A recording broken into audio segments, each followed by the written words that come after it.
سلام، با خبرهای این ساعت طلوع خوش آمدید. امروز سه‌شنبه 18 ماه جوزای سال 1389 هجری خورشیدی است که برابر می شد با 8 ماه جون سال 2010 میلادی. در این برنامه سیاوش زمینی و تمنا احمد زیرانی است. با تازه‌ترین رویدادهای ورزشی و پیشبینی آب و هوای فردا در استودیوی خبر با خود داریم. در آغاز سرخط چند خبر از کشور. برکناری امرالله صالح رئیس عمومی امنیت ملی نتیجه تلاش‌های استخبارات نظامی پاکستان.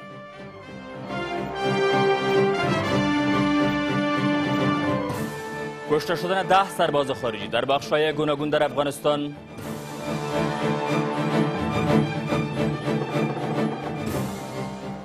و متهم شدن احمد ولی کرزی در غصب زمین‌های وزارت دفاع ملی در یک گزارش. شجاع زکی هستم با مشروع خبرهای این ساعت. روزنامه گاردین برکناری امرالله صالح رئیس عمومی امنیت ملی را نتیجه تلاش‌های استخبارات نظامی پاکستان می‌داند. در این حال امرالله صالح در یک از سخنرانی‌هایش در پارلمان کشور زندان پل چرخی را بزرگترین مرکز آموزش هراس افغانی در افغانستان گفته بود. امرالله صالح در آخرین گفته‌هایش آینده افغانستان را بسیار تاریک می‌بیند و هشدار می‌دهد تا هنگامی که نهادهای دولتی افغانستان در هماهنگی کامل کار نکنند مشکل ناامنی‌ها در افغانستان حل نخواهند شد. امرالله صالح رئیس پیشین امنیت ملی در نشستی که بر روز 8 ماه هوت پارسال بدون حضور رسانه‌ها با اعضای مجلس نمایندگان داشته است، بر دست داشتن شبکه‌های هراس افغانانه در پاکستان به ویژه شورای کویته در افزایش ناامنی‌ها در افغانستان تاکید می‌ورزد و دولت افغانستان را در این باره به کوتاهی متهم می‌کند. زندان پل چرخی تبدیل شده به خطرناکترین مرکز تعلیمات طالبان. یک طالب را که ما باید دستگیر میکنیم، 6 ماه با کار تعلیمی بکنیم، تربیتی کنیم، پس عفش کنیم، روان میکنیم در پل چرخی انتحاری فارغ بشیم. آینده از دین من تاریک است الا اینکه ما یک نقطه عطف در رشد خود وجود داریم. آقای صالح هشدار می‌دهد تا هنگامی که نهادهای دولتی افغانستان برای مبارزه با این پدیده به گونه هماهنگ عمل نکنند، امنیت همیشگی در افغانستان نخواهد آمد. اینجا ما با سارنوان و قاضی عذر میکنیم و پاش خم میشیم که تروریست 18 ما را در بر میگیره بحث و مذاکره که آیا این تروریست هست. این نفیسه را من انتقاد نمیکنم، این یک دلتنگی افسردگی به وجود آورده. بحث امنیت در افغانستان باید تبدیل به یک زنجیر شود. دفاع، داخله، امنیت، سارنوانی، محکمه، وزارت عدلیه، زندان، پروگرام انکشافی باید به یک زنجیر تبدیل شد. اگر ما به شکل زنجیره‌ای کار نکنیم، در یک زنجیر محکم یک حلقه‌ش هم که سست بود زنجیر نیست، دیگه آدم خوشیده. کنار رفتن وزیر امور داخله و رئیس عمومی امنیت ملی در رسانه‌های غربی بیشتر بازتاب داشت.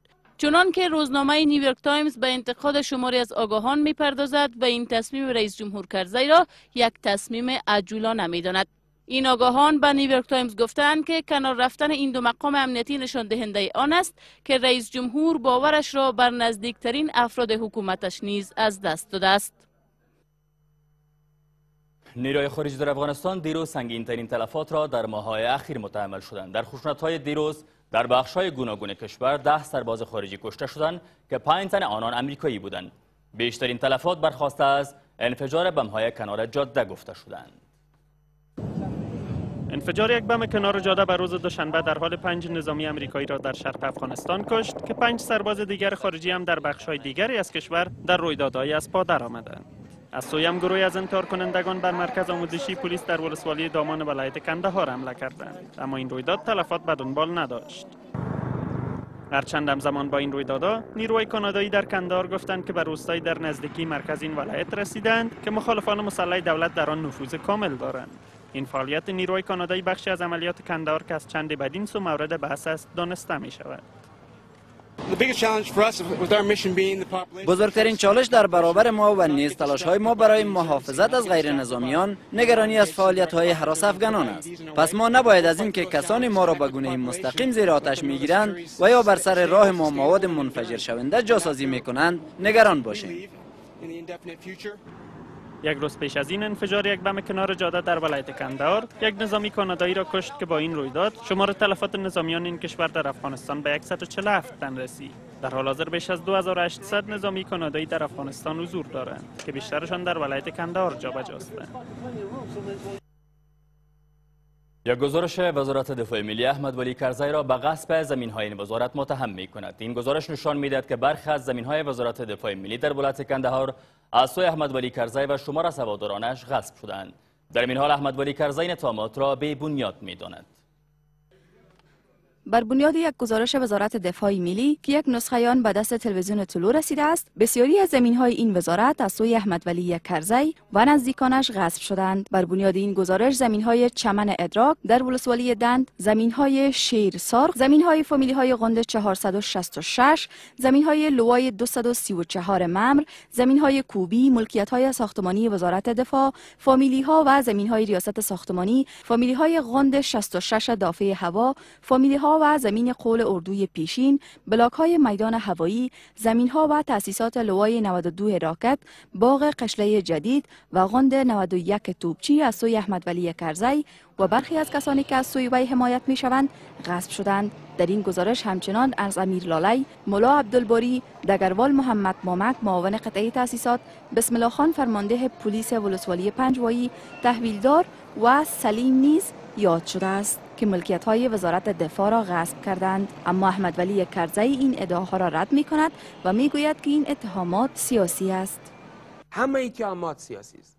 اگر سیاسی نیست چرا ثبوت نیست؟ دیگه مثلا هر کس که یک اتهام وارد میکنه باید ثبوت داشته باشه. شما میتونید یک کسی را بدون ثبوت بندی کنید؟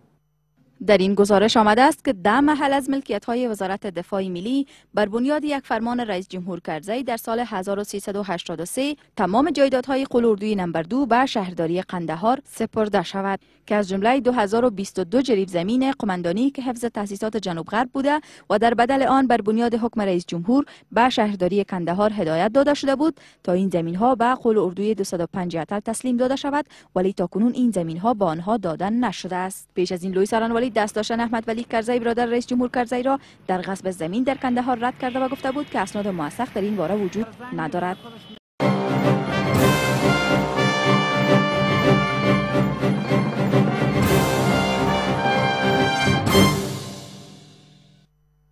سلام، با خبرهای این ساعت طلوع خوش آمدید.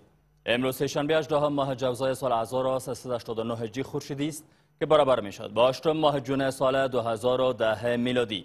در این برنامه سیاوش زمینی و تمنا احمد زیرانی است. با تازه‌ترین رویدادهای ورزشی و پیشبینی آب و هوای فردا در استودیوی خبر با خود داریم. در آغاز سرخط چند خبر از کشور.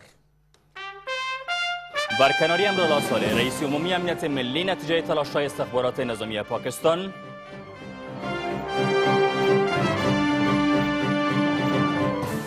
کشته شدن 10 سرباز خارجی در بخش‌های گوناگون در افغانستان.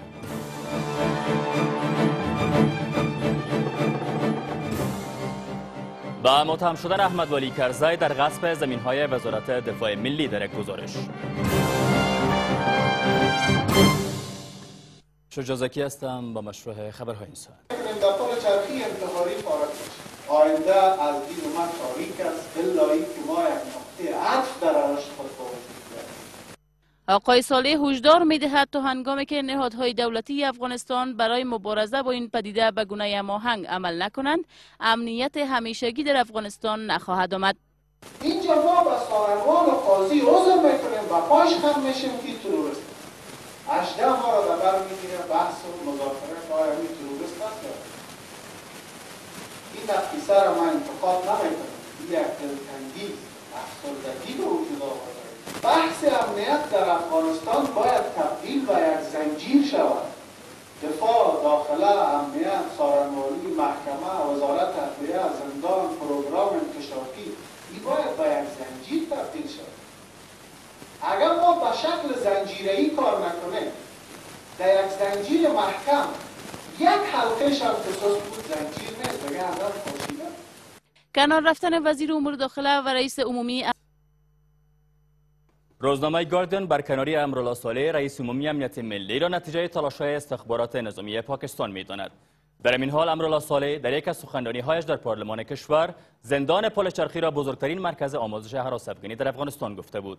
امرالله صالح در آخرین گفته‌هایش آینده افغانستان را بسیار تاریک می‌بیند و هشدار می‌دهد تا هنگامی که نهادهای دولتی افغانستان در هماهنگی کامل کار نکنند مشکل ناامنی‌ها در افغانستان حل نخواهند شد. امرالله صالح رئیس پیشین امنیت ملی در نشستی که بر روز 8 ماه هوت پارسال بدون حضور رسانه‌ها با اعضای مجلس نمایندگان داشته است، بر دست داشتن شبکه‌های هراس افغانانه در پاکستان به ویژه شورای کویته در افزایش ناامنی‌ها در افغانستان تاکید می‌ورزد و دولت افغانستان را در این باره به کوتاهی متهم می‌کند. زندان پل چرخی تبدیل شده به خطرناکترین مرکز تعلیمات طالبان. یک طالب را که ما باید دستگیر میکنیم، 6 ماه باش کار تعلیمی بکنیم، تربیتی کنیم، پس عفش کنیم، روان روستایی در نزدیکی مرکز این ولایت رسیدند که مخالفان مسلح دولت در آن نفوذ کامل دارند. این فعالیت نیروی کانادایی بخشی از عملیات کندهار که از چند بدین سو مورد بحث است دانسته می شود.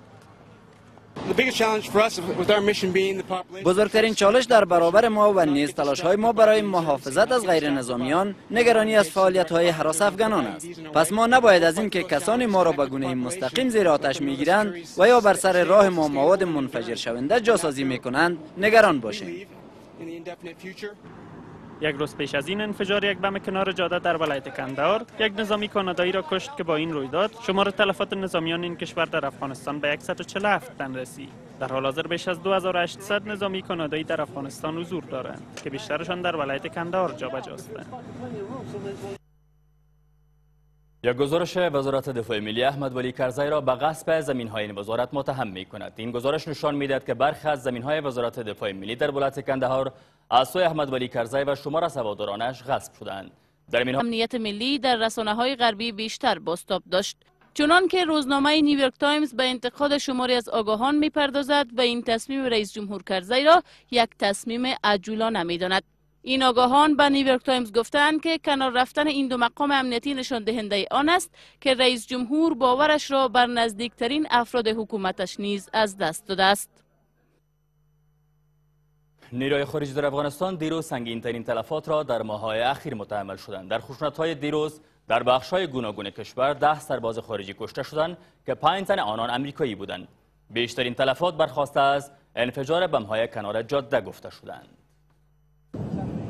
انفجار یک بم کنار جاده بر روز دوشنبه در حال 5 نظامی آمریکایی را در شرق افغانستان کشت که 5 سرباز دیگر خارجی هم در بخش‌های دیگری از کشور در رویدادهای از پا درآمدند. از سوی هم گروهی از انتحار کنندگان بر مرکز آموزشی پلیس در ولسوالی دامان ولایت کندهار حمله کردند، اما این رویداد تلفات به دنبال نداشت. هرچند همزمان با این رویدادها نیروهای کانادایی در کندهار گفتند که